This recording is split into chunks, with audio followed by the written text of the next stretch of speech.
Hi, I'm Leanne Ely. I'm a nutritionist, a New York Times best-selling author, and some people even say I'm a life coach. I started the Daily Dish Show to share my story, my truth, and my journey to vibrancy, and to inspire others to do the same. Because it's all about grit, perseverance, and finding a way despite the odds. It's about embracing the whole woman, not just the parts that are easy to love, and feeding her heart, mind, body, and soul. But I found that this isn't just my story, it's your story too. It's go time. This is the Daily Dish. And today I wanted to talk to you about just flat out fearlessness. You know, I have a girlfriend who, Rhonda Britton, if you've ever heard of her. Rhonda Britton, she used to have a TV show way back in the day, I think probably 80s and 90s, and she was a regular guest on Oprah, and she's a dear friend of mine. She's fabulous. She's won a Grammy. You know, she has a Grammy. And she's fabulous. I just love her to death. And she, Fearlessly Living is the name of her book. She really is the birth mother, if you will, of all this life coaching stuff, the stuff that I always mock and make fun of. I would never do that with Rhonda, though. Rhonda is brilliant. She's been through so many things. She has constructed a life out of the heartache that came on early in her life. She's got quite the story. Rhonda Britton, Britton. And if anybody understands about fearless living, it's Rhonda. But for our purposes, I'm going to be talking about how fearlessness, and we all look at these people who live fearlessly, and we all look at fearlessness and say, wow, I wish I had that kind of guts. I wish I had that kind of moxie, etc. Well, I have made a conclusion that I think that only sociopaths are really fearless. You know? Only sociopaths are really fearless. I mean, they can do things because they're bent. You know? The rest of us, to be fearless means that we're going to be doing something regardless of how we feel about something. Because being fearless, you know, that is a learned thing. I don't think it comes along naturally. It's something that we have to kind of train ourselves into. It's something that we have to break away from, of this whole fear set. And fear is the thing that oftentimes, oh my gosh, it comes up in so many different ways, and it circles the wagons around our entire life and takes us down. And that's why I think it's such an important thing. One of the things that we, of course, have is this fear of rejection. You know, fear of rejection.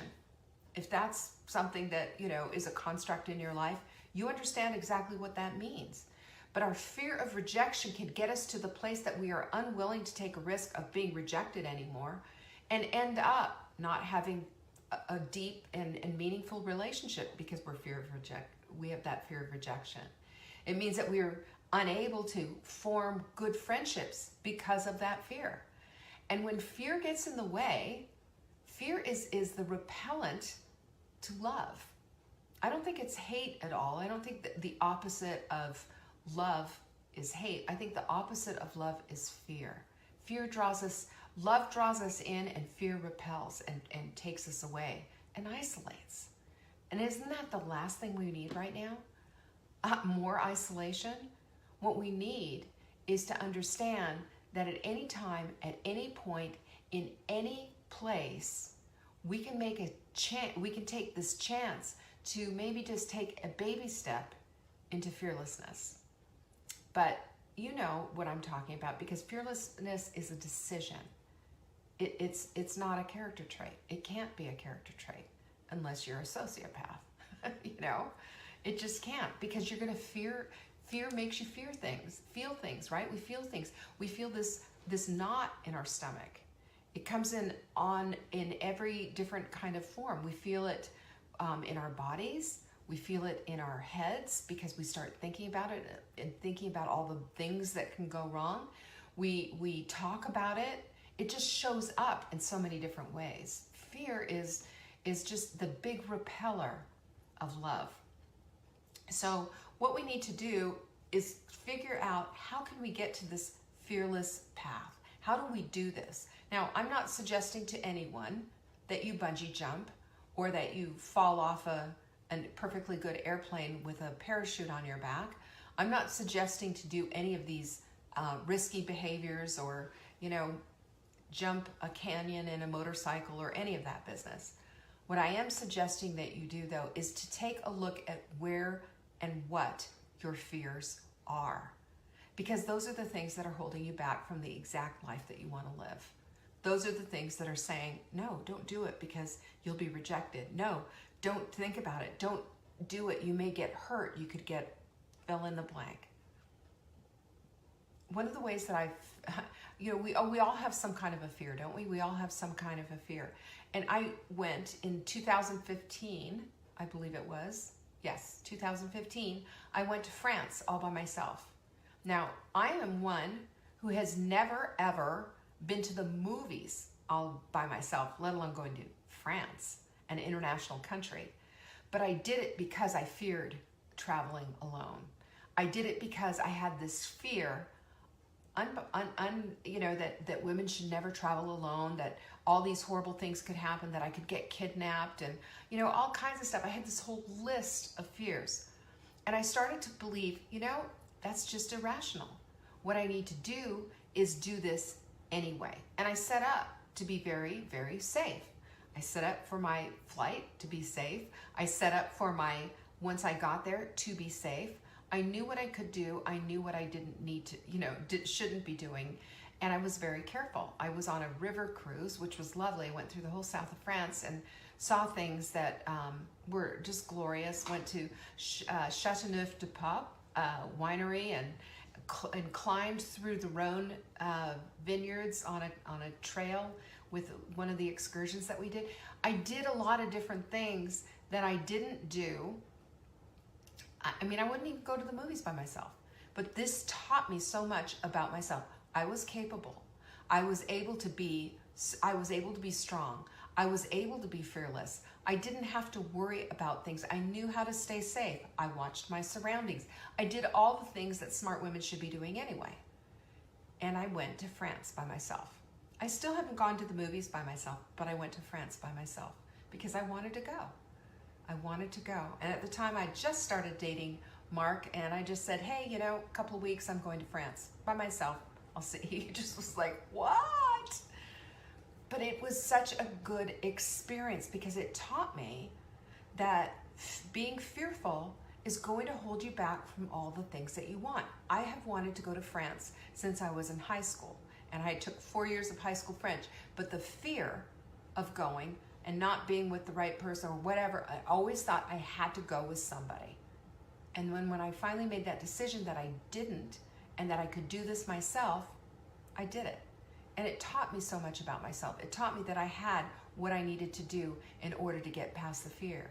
It taught me that if I just look at things and analyze things a little bit better, that maybe the thing that's holding me back from wanting to do, being fearful of something, is really a lot less than I think. Oftentimes our imagination takes over and we have the worst case scenarios going of being kidnapped, dragged out by the hair, duct taped to a chair, and horrible things happening.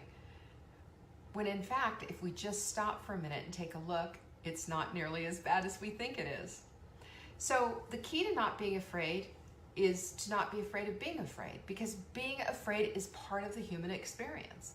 And when we recognize that and see, well, you know what, this is not the best situation, but we can move out of it. We know where to go. We know where not to go. Like when I was in France, I knew where to go and where not to go. I went with a group of people. I was never by myself, except a couple of times when I went shopping by myself, which was really fun on crowded streets and had a good time. But this is the thing that we have to keep looking at. We have to be looking that fear warns and protects. It warns and protects. It doesn't scare and prevent. There's a big difference. Scaring and preventing keeps us locked up into a small, tiny life. Whereas being appropriately having a sense of fear and not just being fearless and stupid and not looking will take us to the place where we'll be warned and we'll be protected. And I've always lived with that motto of not being afraid this way. Well, I haven't always lived, but I think France really taught me that and gave me the sense to look at how we handle ourselves, what situations we should be in, and making that decision to go forward and to not be fearful. We have to look at fear because it's complex. It's complex. And like I said, there is times where it's appropriately fearful. Bungee jumping for me would be an appropriate fear. Doing something that's risky and has no purpose is an appropriate fear. But the fear that I'm talking about is the stuff that holds us back. The stuff that traveling, for example, going to the movies, or not making a phone call, or staying in a job that we hate, or not speaking up in a relationship. Those kind of fears hold us and make us small and smaller and keep us locked into something that we don't necessarily want. That's the thing that I want to talk about. And fear goes beyond all of that. It goes beyond all of how we feel, goes beyond how our bodies are handling it, goes beyond all of that. But here, you know what the thing that fear can do is it can serve you to teach you about yourself. Is this even valid? Is this a valid fear? Because there's times when it's based on an old belief, and that belief just needs flipping. And then there's other times, and have you noticed this, that your fear is not yours at all, but it belonged to someone else. Great example of this is my mother. Okay, my mother, I've told you, she's a hand wringer. She's, she could get into some things, and just everything was just she's just a little bit wound a little too tight. And she told me when I was about 13 years, right around the tween areas, that she had a friend who had a bug fall from a tree and get into her head and dig into her head right into her skull. I don't know, something like that. Do you know that I had this absolute inordinate fear of a bug falling from a tree, digging into my head and digging through my skull? At night when I'd come home, when we were kids, we'd go outside barefoot all day summer and play outside until the street lights went on, and then we'd have to go inside. So I'd come into the house and I'd be doing this, looking through my hair to make sure there was no burrowing insects trying to get into my skull. This was a fear based on something that my mother had told me. And I bet if I had asked her in her later years, I bet if I had asked her, Mom, do you remember the time you told me about this? I think her name Doreen was her name. That you told me about your friend Doreen who had a bug burrowing in her head. She'd probably say, well, I don't remember that. But it impacted me like nothing else. This is a fear that was borrowed, shall we say, or given to me by my mother. And there was a time where it was much later into my teens, where I stopped worrying about bugs burrowing their way into my brain. Doesn't that just sound the most ridiculous thing in the world? But we do that. We take, just often with open hands, whatever fears get dropped into our lives by friends, family, past situations, whatever it is that comes into play, without even fully analyzing them and saying, is this even appropriate? Is this something that I want to keep into my life? Is this going to hold me back from the life that I want to live? And for me, as a tween, it held me back. I was always scared. I remember playing outside and just doing this around the trees because I was scared that stupid bug was gonna burrow into my brain. But you know what the antidote for the whole thing with fear is? And it's self-confidence. Self-confidence is something that doesn't just land on your lap. It's something that's practiced, and as we go, gets better and better and easier and easier. Self-confidence means that even when we don't feel it, we still, fake it till we make it. It's something that we put out there because it helps us to get beyond this limited idea of fear. And the focus really does make a difference. The focus really does help. When you shift your focus onto a self-confident move or saying something self-confidently instead of going to the fear. A great example of that was when See there? What Jeanette's just said. My daughter, when she was 8, didn't go to the bathroom for days because she saw a snake in a toilet on TV. Right? And I used to think that there were alligators living under my bed because of a movie that I watched when I was a kid. Horrified. And we have these fears that are all based on stuff that we've seen and stuff that we've picked up along the way. And all I'm saying is it's time to analyze them. Appropriate, or do they need to go? Because we all have them. So our focus helps, but also it helps if we are prepared. If we're prepared. So if we have to do something, for example, one of the things that I used to have to do eons ago that I was kind of fearful of was I was in sales. I sold title insurance and I had to go create my whole territory. This is years and years ago, and I think I've shared that story where my boss told me, you won't get an order for for the first month. And I said, I will. And he said, no, you won't. And I said, yes, I will. As a matter of fact, I'll get 2. And I ended up getting 3. So my whole point is that when you decide and make a decision to flip an old fear and to do it anyway, things start to change. So what I did was I would go out for days on end in my old beater car, pull up and come to a big office building, and I would go door to door. Hi, my name's Leanne Ely. I sell title insurance, blah, blah, blah, blah, blah. Do you know somebody here in your office that this would be helpful for? Oh yeah, will you talk to this lawyer or talk to that? And I gathered a bunch of stuff and I cobbled a business out of doing that. And I was successful at it, but I had to overcome fear to get there. My fear was I didn't want to knock on somebody's door, especially when it said no solicitor. I didn't want to be that person. But if I wasn't going to be that person, I shouldn't be that person selling title insurance either, right? And it made all the difference because it got me to the place of being prepared and getting over it. And you know what else happens when you do this? You become numb to the fear that you had in the first place, because repetition helps to get the fear out, especially with something like this, picking up the phone, having a confrontational type of a conversation. We've all had those, right? Nobody likes confrontation, but the fear of confrontation shouldn't keep us away from having that confrontation when it's necessary. This is how we build good relationships. This is how we have a better job. This is how we get the things that we want in our life and stop settling for less. Fear keeps us small. Fear keeps us in a box. Fear keeps us back from the vibrant life that we want to live.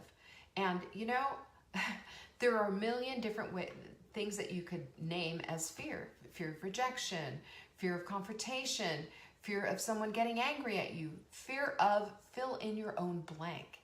But the point is that when we come to this place and understand that at any point we have what it takes to buck the fear and not live in it.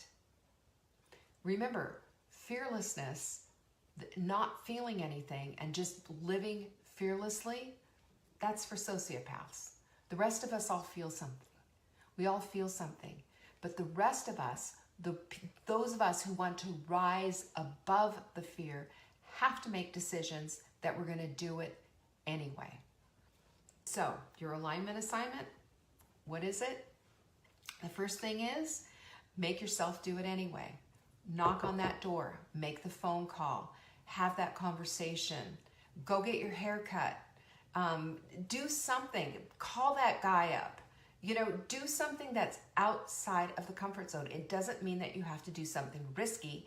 It means that you need to do something to show yourself that you have the capacity, you have the capability, that you can buck up against that fear and overcome. That's a big deal because that's how you instill confidence. Number 2 is you have to come at it a place from curiosity. Have you ever tried that? This is a wonderful exercise that you can do just to get the outcome that you want, just having a genuine curiosity and saying, you know, what if I just picked up the phone and had that conversation with that cute guy that I saw at the Starbucks? What if I just picked up the phone and had that conversation that's not going to go well, probably, but I'm going to do it anyway in order to solve this issue that I'm having with my sister? What if is a marvelous way to start framing all of this, to see and have a logical conversation with yourself about it on how to handle this. What if brings in strategy, and it makes you see things that perhaps you didn't see before. What's the worst thing that can happen is the second question that you need to ask yourself in this alignment assignment. What's the worst thing that could happen? They blow up and say, hey, no. Or that cute guy says, I'm not interested. What is the worst thing that can happen? We have to put ourselves in this place of understanding that as we confront our fears, we're also confounding our fears. We're also bringing in the life that we want to lead, and we're creating that self-confidence that leads to vibrancy. These are all the things that we have to do. And, it's the stuff we don't like talking about. It's the stuff we don't want to do. It's the stuff we put off and push off. And this is why procrastination can rule the day. But it doesn't have to. And then the third thing is, I want you to see yourself 1 year from today. What if you did those things? What if you took a chance and decided, you know what, I'm just going to try this whole sprint thing, or I'm just going to try taking the beauty support. By the way, did you read the testimonial about that beauty support supplement? My word, unbelievable. What if you took a chance? What if you tried it? What if you did something new? What if you saw yourself 1 year from now and you tried all these different things and you see yourself with a full head of hair like our Wendy did? What if you tried something out and you found yourself 40 pounds lighter? Like a few of our friends have from taking our supplements and using our programs. What if you took that chance? And then the fourth thing is get numb to it. You gotta get numb to it. Because listen, if you sit there and you hand wring all over yourself about this and think, oh my gosh, I can't, and you sit in that mode, you're not gonna get out of it. Because that is that treadmill of negativity that holds you back from the life of vibrancy. Vibrancy doesn't live on that same block. It does not. Just like convenience and conviction don't live on the same block. Either does vibrancy live with negativity. Vibrancy means you're seeing things from a completely different perspective and that your life is elevated. We all want that. We all want that, don't we? Don't allow fear to take over. Fear is only as big as we allow it to be. You have complete control over this. You have complete control over what you're going to allow into your life and what you're not going to allow into your life. So if you can kind of get numb to it, make another phone call, make another door knock, keep going and creating the life that you want. I created a business that I wanted way back then in the 80s. I created a business that I wanted out of nothing. I created a business that I wanted, this business, out of nothing 20 years ago. I have done these, and I shared with you in May that we are flipping the switch and going into the supplement world. We did, and we've done it with aplomb, I might add. The fear was there, but you go anyway. Because it's not risky. We're not jumping out of airplanes. We're not jumping off of cliffs. We're not doing things that are putting ourselves in peril. What we're doing is going beyond the fear and going into the vibrancy. This is the path. This is how your gap gets built, that bridge gets built that we talk about. So, multiple exposure makes it easier, by the way. It just does. You get numb and you just like, So they say, but I'm going to be a duck. Let it all go right off my back. Fear does not have to captivate you and hold you prisoner any longer. Fear is something that all of us experience. All of us.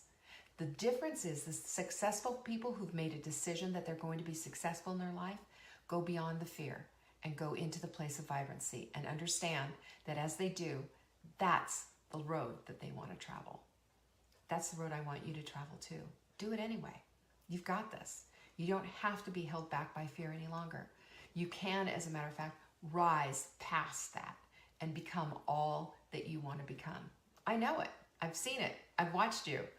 And you can watch all this happening, this transformation that's so wonderful, happening every day in the Hot Melt Sprint group, if you're a part of that group on our Facebook page. It's just incredible.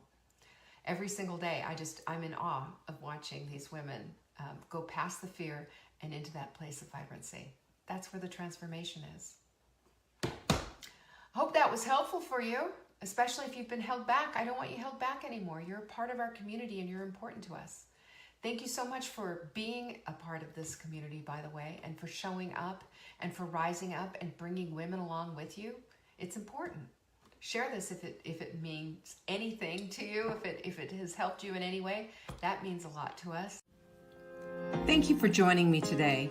You can find me on TikTok for daily tips to help support your most vibrant life. And remember, you are the author of your own story. Until next time.